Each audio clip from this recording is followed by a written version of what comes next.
If you want the experience of flying a plane, you usually have to come to a small airport, spend a lot of time and money, and then maybe eventually take off in a small Cessna or Piper. If you have a computer, you can fly an F-16 jet fighter or even a 747 with flight simulator software. These flight simulators have been the best-selling category of entertainment software for years. Today, we'll put on a computerized air show as we look at the best of the flight simulators on this edition of the Computer Chronicles.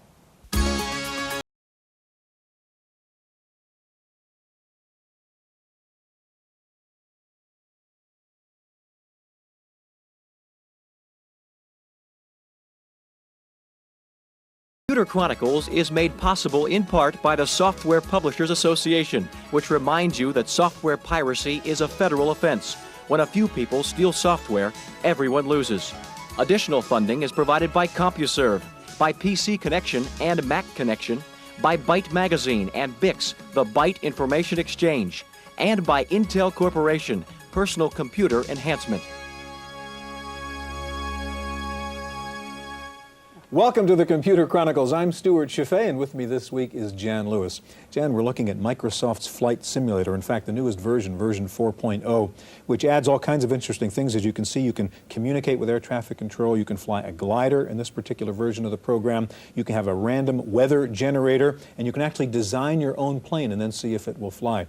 The original flight simulator from SubLOGIC came out 10 years ago for the Apple II and the TRS-80 Model 1. It's a different world now. We have 386 chips, 33 megahertz speed, VGA graphics. What does that mean to software like this? Yeah, we've really come a long way. It means a lot. The kinds of things that we can do now with this very realistic graphics and the 3D and the talking to the tower and the weather patterns and scenery and things like that, you just couldn't do with anything less than a 386 or without the kinds of graphics we can get nowadays. In fact, if you were to take a look at, let's say, this program and run it on, let's say, the old 8088 based machines, this thing would update the screen once every 5 seconds. Yeah. Well, visualize trying to drive a car if you could only see the road once every 5 seconds. Right, I would crash just like I do using Flight Simulator. Today we'll take a look at some of the latest and hottest flight simulator programs, including a brand new one that lets you fly a 747. Now, the flight simulator business has become a whole industry with books on how to fly, scenery discs, control yokes as input devices, and in fact, there's one software store here in San Mateo, California, that's actually putting on an air show for flight simulator enthusiasts. We begin with a report from that show. The site of the Computer Air Show was an Egghead software store in San Mateo, California. Turn on into his tail, go into his tail, follow him down. Good job. There was head-to-head competition as young computer pilots blasted away at enemy targets, flying Falcons, F-15s, and World War II fighters. And they're shooting at you. Don't waste your shots. Lawrence Holland, the designer of the Battle of Britain program, was on hand to demo this new arcade-style flight simulator from Lucasfilms. Battle of Britain is one of the newest of flight simulator programs, and it's already a big hit. Unlike a lot of flight simulators, which is launching a missile, taking the guy out at 20 miles, Battle of Britain is World War II, British and German, and it's down and dirty dogfighting. It's just you have to get very close to your opponent, and it's all machine guns. One of the nice features in Battle of Britain is its instant replay mode that lets you play back a battle, zoom in or out of the action, and even use slow-mo and stop action. Another highlight of the Computer Air Show was the selection of flight simulator peripherals, input devices that make the flying simulation more realistic. There's a product out called the yoke, which this product simulates truly flying an airplane, where you pull back and push in for the plane to climb or dive back and forth here. Has a throttle control. This would be primarily more with a flight simulator versus a jet fighter or a battle simulation. And then right now, something that's brand new that is really not even available in all the stores yet is this product right here, which is from the same company that makes the yoke. It's rudder pedals to simulate, pushing in on the right to line up for a runway for a landing. The Computer Air Show was a good opportunity for would-be pilots to sample the various flight simulators and then spend a few bucks stocking up on flight simulator titles like A-10 Tank Killer, F-15 Strike Eagle, Falcon AT, and Jet Fighter. For the Computer Chronicles, I'm Maria Gabriel.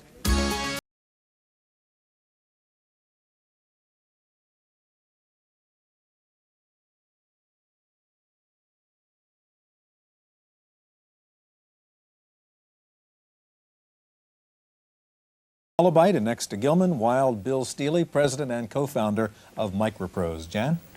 Going, there's lots of different flight simulators out nowadays. Now, you've got one called Falcon AT. Tell us what's special about that. Well, Falcon is a simulation of an F-16 fighter aircraft. And what's special about this particular program is we use realistic heads-up displays, realistic radars, and flight models. In fact, F-16 Falcon is the first program that's actually being used by the Air Force to train pilots. Heads-up display means what? Heads-up displays is a piece of glass that's in front of the pilot that tells him all the information he needs to know while looking out of the airplane. All right, Gilman, I think another thing unique about Falcon AT is the fact that you can actually have two different players on two different computers having a dogfight with each other, right? Yes, in fact, going head-to-head with a real person we find much more thrilling than just going against a computer. Okay, can you show us how we would do that? And I can recruit Jan here. You want to go in the Air Force, Jan? Sure. We're ready to go. All right, show us how it would We're work. in the airplane right now, and Jan has me locked up on her radar. Locked up. Here we go. So my job is to try to get out of the way as fast as I possibly can. Ooh. Okay, take that. You dirtbag, you.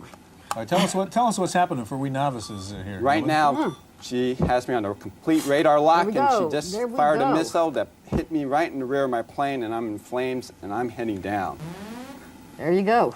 And I am shot out of the sky. Okay, I take it you were polite and gentlemanly there, that you could really beat her if you wanted to. Actually, was she's skill. not bad of a pilot herself. All right, Gilman, I want to ask you to reboot there and get into your single-player mode so you can give us another demo in just a moment. While you're doing that, Bill, I want to talk to you. As we can tell by your uniform, you're the real thing here. I mean, you were Air Force Academy and flight instructor and jet fighter pilot and so on. How good is this simulation stuff? How much of the experience of really flying can it give you? Well, I think it was interesting that Gilman said that he was the first one to train real Air Force pilots. He's the first one to get paid for it. Back in the middle 70s, I started flying for the Pennsylvania National Guard. And in 1982, when we built our first product, in fact, Microprose was the first ones to do real combat flying simulation. Only the Microsoft product was out before ours. We did a product called Hellcat Ace. And Hellcat Ace was used by my Air National Guard unit to teach guys how to strafe. And that was back in 1982. But what it is, we teach situation awareness. You got to understand all the factors that go along with flying an airplane. How to make decisions with limited information and know when to run and when to hide. And the simulator and simulators can do that. Yeah. Okay, let's get back to you, Gilman, and show us how you would actually use this in the single-player mode. Well, I'm going to start off on the runway. My aircraft is fueled and ready to go. I'm going to turn on my engines,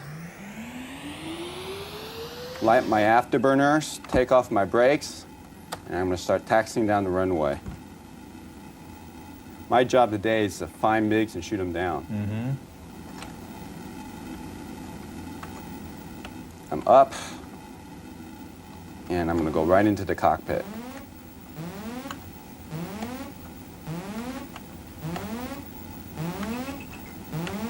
And just tell us what you're seeing there. Right now, I just crashed into the runway. Enough speed taking off. All right, that's why we have a real pilot here, Gilman, if you forgive me.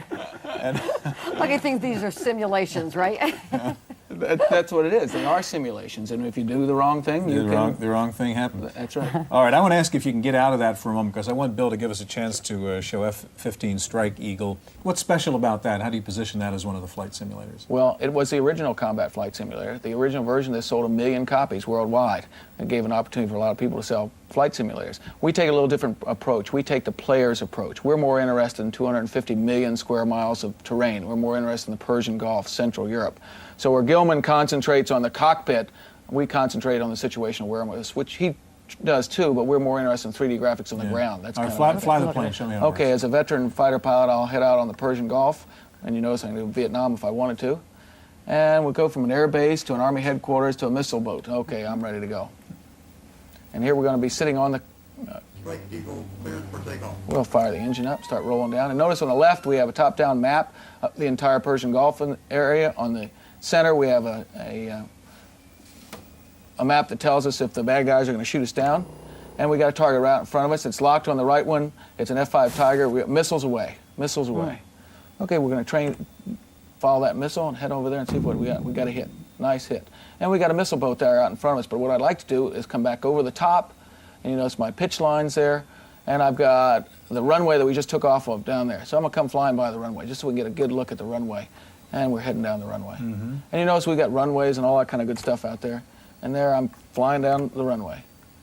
And there's the runway. You see the hangars and the other airplanes there, and up over the top and roll, victory roll. I like a good victory roll once in a while. Pull the nose down and back through. A little split S. We got radar down there, and we got a couple other things. Come back to the front. And a couple things that we can do here is put on the autopilot. Now, I'm kind of a lazy pilot, nothing exciting about flying directly. So I can put it on the accelerated mode, and I can look for a target. And you notice that the target indicator in the center kind of gives me an idea, and I'll change the radar range on that. And there's my target. I've got a missile boat out there. It's about 83 clicks away. You can see the right-hand screen, and it's a bearing of 034. In fact, I can go take a look at that missile boat, and there he is sitting under the clouds there. And I've got the acceleration on. And as soon as I get a round circle, I've got a missile lock. I'll zoom in on my top-down map, and there is where I am. And we're going to launch a missile just about now. We're 46 clicks away. We've got to get to about 30 clicks to really launch the missile. Now, we do have some slew keys. We got something inbound from the left. We got to be careful, get some chaff. We got an airplane to the left. We're going to blast that guy. We got a missile lock, and we'll take a quick watch. And I think the missile away, we'll put the autopilot back on, and we'll go take a look. And we got to hit. Got to hit. Got to hit. Back to the top. Ooh, we got hit at the same time. We're going to back to our Sidewinder, and we got a missile inbound on us there. And we got a target out there, too. Let's get out of this accelerated mode. I have a tough time flying accelerated. And we've got somebody 74 clicks away, but we got somebody to the left and above us. There he is. We're turning and pulling, and we're using the indicator in the center there to take a look at that guy. Got somebody, missile inbound. Got to do it, use our flare. And there he is. I saw him on the left. Oh, yeah. There he is. Got a lock on him. Got a lock on him. He's 12 clicks away. Missile away. Missile away. And we got him. There goes his parachute out, if you notice. Yeah. And he's heading down. All right, Bill, we just have about 30 seconds left. Show me at the end of a mission, you have a kind of debriefing thing you can go through, don't you? We do have a debriefing thing, and there's only one way to get to it, and let's see if we can do that. We'll jump out of the airplane. Okay. And we just jumped out of the airplane, and there it goes heading down. And okay, you got to crash and die. You got to either land or crash and die. All right, and I just soon jump out of the airplane myself. Otherwise, you do have to fly back and land, and you can teach landing practice in this airplane, too.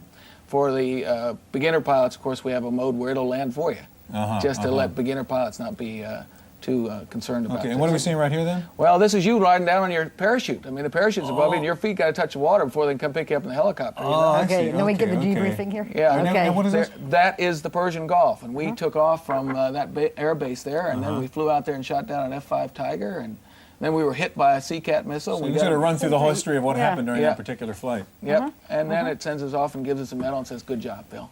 Well, Bill Gilman, thank you very much. Now, these PC flight simulators have gotten pretty good, but they're not quite the same thing as the actual vision motion simulators used to train real pilots. We're going to see a couple of those at the San Carlos Airport here in Northern California. Landing lights are on. Transponder. Transponder is on. For those computer users who consider themselves experienced desktop pilots, a brief look at the real world of flight simulators will bring them quickly back to Earth. At the San Carlos Airport on San Francisco Bay, the flight simulation company trains pilots on everything from Cessnas to Boeing 707s. The hardware uses remote-controlled cameras, computer-simulated imagery, and physical motion to create an environment that comes eerily close to reality. With a simulator ground training device, you're able to control the environment, where if you're in an aircraft, you're subject to whatever Mother Nature has in store for you that day. Winds are controlled in a simulator. Turbulence, the weather conditions as far as cloud layers. The simulator is a much more economical way of teaching something, and it's a much better classroom environment. An aircraft has been designed from the onset as a means of transportation, not as a means of teaching someone how to accomplish something. Pilots destined to fly commercial aircraft are trained in a simulator that duplicates the sounds and movements of the aircraft and every detail of the cockpit. Each gauge, lever, and switch is identical to the real item, and emergencies can be created at the whim of the instructor. Engine fire, number one engine, number one throttle. Recently, the PC has taken over more and more of the simulator's functions. Newer units need only a PC for control and simulation. But the final result is still a lot different from the game-like flight simulators familiar to most computer users. It's not realistic from the standpoint that when you get to a plane or a true ground training device, the feel of it is far different.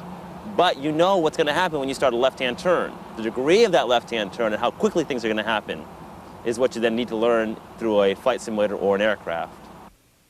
For the Computer Chronicles, I'm Maria Gabriel.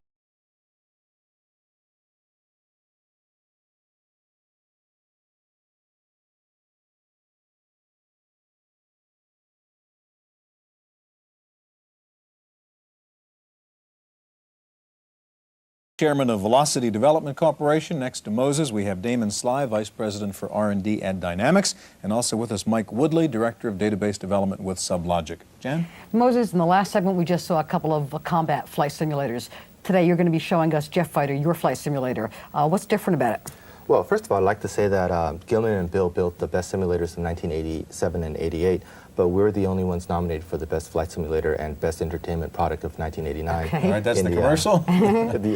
Anyway, here we go. We can unpause, and what we'll do is just immediately go into a sequence where we're flying around through San Francisco. What plane are we flying, Moses? We're flying an F-14 Tomcat, which is the same plane that was used in and there's Transamerica, Bank America. Bank America. Right, so we can just fire a missile at them. Okay. There's the bridge. Anyway, You can also land on an aircraft carrier. yes, so I can show you that right now.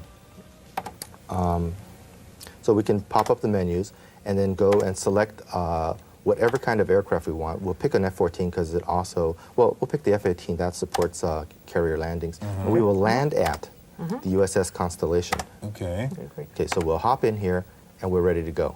This is what it looks like. And there's the carrier. We can see that. Yes. So the gear is down and it's ready to catch the arrestor cables.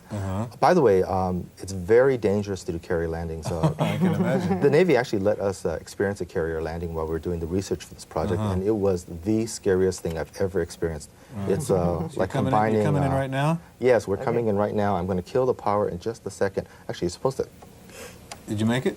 Yeah. All right, nice landing. work, nice Successful work. pre-flight carrier landing. landing. Not too easy. Okay, Moses, Okay. I want to you, ask you Mike. to slide the keyboard over to Damon and the joystick, and I guess whatever you need, Damon, and get out of your program so Okay, you can here we go. load up A-10 Tank Killer. While he's doing that, Moses, what are a couple of the other features that are unique to Jet Fighter that we ought to know about? One feature that we thought was very important is this is the first product to contain built-in virus protection. We believe that software manufacturers should be producing software that's immune to virus systems, and they should just take care of it themselves. So we do things like file integrity checking, and if anyone ever tries to inject a virus, it will actually detect that. All right, Damon, I see you have A-10 Tank Killer up on the computer here, and it looks like you've got digitized graphics in this? Yeah, these are digitized graphics.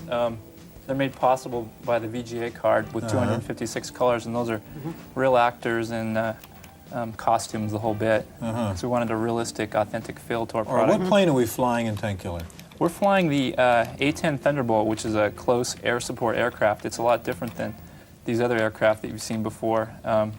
It's kind of ugly and it flies real slow, but it flies low and destroys tanks is what its specialty Why did you is. pick it? It's just a really neat aircraft, and I think it's really fun for people to play it because there's a lot of tactical decisions they have to go Show through. us, would you? Okay. That's your briefing right Jake? there. That's your commander right there, and he gives you your orders for the mission. This is your weapon load screen. And so that's a digitized picture of the plane, huh? that's a digitized picture of the plane with the actual different weapon configurations that it can be loaded in, Mavericks, bombs, the whole bit. We're Okay. taking graphics to the next step on this. Huh? Yeah, the VGA card, we really pushed All hard. right, let's fly it here. I want to see you kill a tank here. Okay, let's go take out a tank. Okay. And we're just waiting for it to load up? There Yep, we go. here we Okay, go. ahead. Here we are on the runway. And the control panels looks like a photograph too. That's huh? also digitized. Yeah. It's actually what the A-10 cockpit looks like. Okay. Okay, we're flying over here. Those are some of my tanks. These are the guys I'm trying to protect in this mission, and they're just about to stumble onto some tank destroyers, and that's where I come in. Okay. I've got to save these guys from the tank destroyers.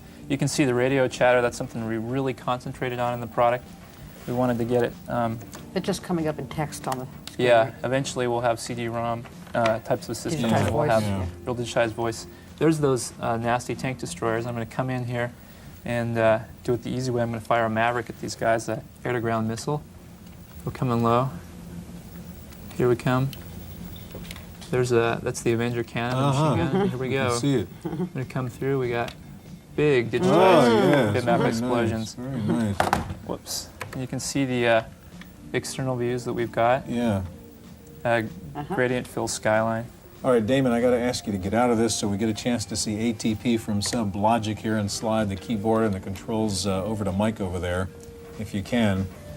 And Mike, while you're getting ready, You mentioned CD-ROM and what you'd like to be able to be doing next. What do you see as the next step with flight simulators with optical storage devices? One thing you could do is A10 had all that radio chatter. That could actually be digitized voices, digitized speech happening to really bring the experience to life so you feel like you're there, you're in the cockpit.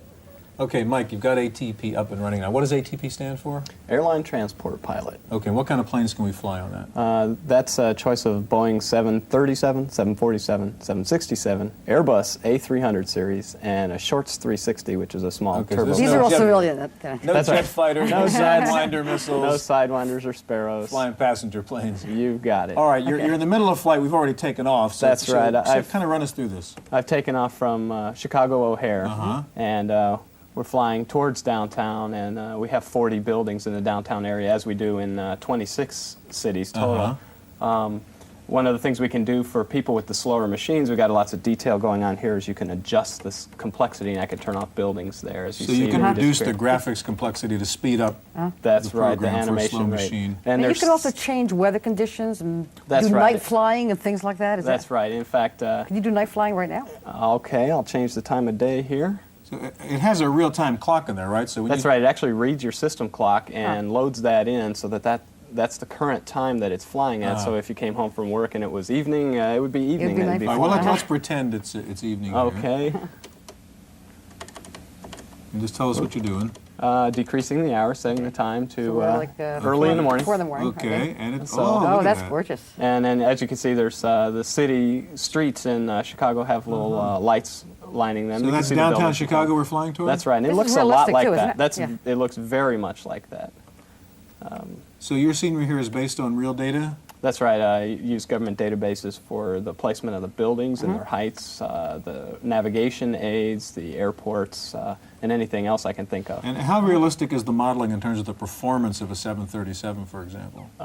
They'll all perform extremely accurately. We use real airline pilots as consultants to help us model. And this is a real different experience from flying a Cessna or That's a right. Jet It takes wide turns, for instance, and you have lots of power. You can climb very fast. But there will be a set of flight equations for those who are a little less good at flying. And you could land at different airports, different cities? That's right. There's 353 airports. 26 cities have buildings in them, and they'll choose the 40 tallest buildings for those 26 cities. All right, great. Gentlemen, we're out of time. That's our look at flight simulators. We'll be back in just a minute with this week's Computer News.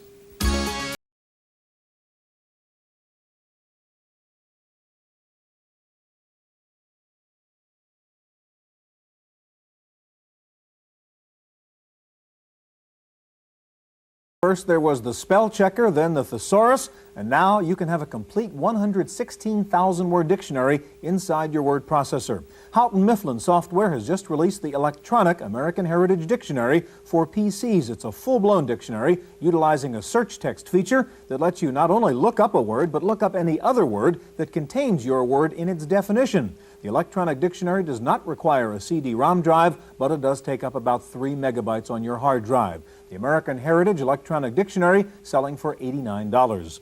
NEC has come out with an upgraded version of its Ultralite notebook laptop computer. The new Ultralite has a 12 megahertz 286 chip and features VGA graphics and a 20 megabyte hard drive. The new Ultralite weighs a little over 6 pounds. Toshiba has slashed the price on its 1200XE laptop by $800. The 1200XE is a 286 laptop with a 20 megabyte drive. Toshiba also cut prices on 3 other laptop models. We heard a lot about groupware last year, but not too many products followed. Well, this week, Group Technologies announced a new program called Aspects, which will let up to 16 Macintosh users work simultaneously on the same text or graphics file. The Macs can be connected via network or modem. Let's take a look at this week's best-selling software for the Macintosh. According to Mac Connection, the antivirus program SAM still leads the pack, followed by Correct Grammar, Pyro, Word, and Type Reunion.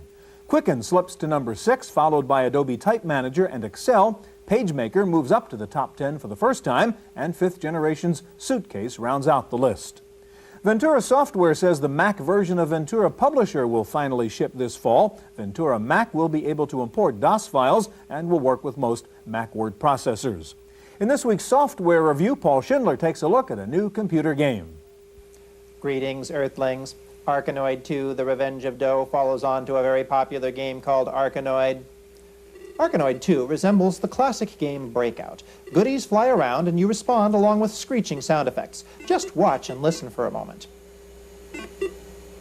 Arkanoid also includes a construction set, so you can create a customized version that meets your own needs and keeps the game fresh. The toolkit works like paint programs. You can change objects, you can change the background. The game is fraught with hysteria. If you like a busy screen full of small, fast-moving objects, you'll like this. It's important to remember what the music toggle key is, otherwise the repetitive music will drive you crazy.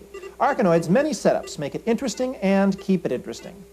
Arkanoid 2 is $35 from Taito Software of Bothell, Washington and Vancouver, BC. The Canadian invasion continues. For the Computer Chronicles, I'm Paul Schindler. If you still can't decide whether you prefer working on a PC-compatible or Macintosh, you can now do both on the same machine. Orange Micro has introduced a new bus coprocessor that essentially puts a PC on a board inside your Mac. The board comes in 286 or 386 versions. With everybody getting faxes these days, there's a growing market for optical character readers that can convert a fax into an ASCII file. Care Corporation has responded with a new product called the Care Typist. It's a hand scanner with OCR software. A Mac version is now available. The PC version is due out in October. Finally, Articulate Systems has introduced the Voice Navigator, a speech input device for the Macintosh that lets you run any standard Mac application with voice commands. Some managers are apparently horrified at the prospect of an office full of computer users all talking to their Macs. That's it for this week's Chronicles. We'll see you next time. The Computer Chronicles is made possible in part by CompuServe, which offers online information related to today's subject. Members type Go Chronicles. Non-members call for more information. Additional funding is provided by the Software Publishers Association, by PC Connection and Mac Connection, by Byte Magazine and VIX, the Byte Information Exchange, and by Intel Corporation, Personal Computer Enhancement. For a transcript of this week's Computer Chronicles, send $4 to PTV Publications, Post Office Box 701, Kent, Ohio, 44240. Please indicate program date.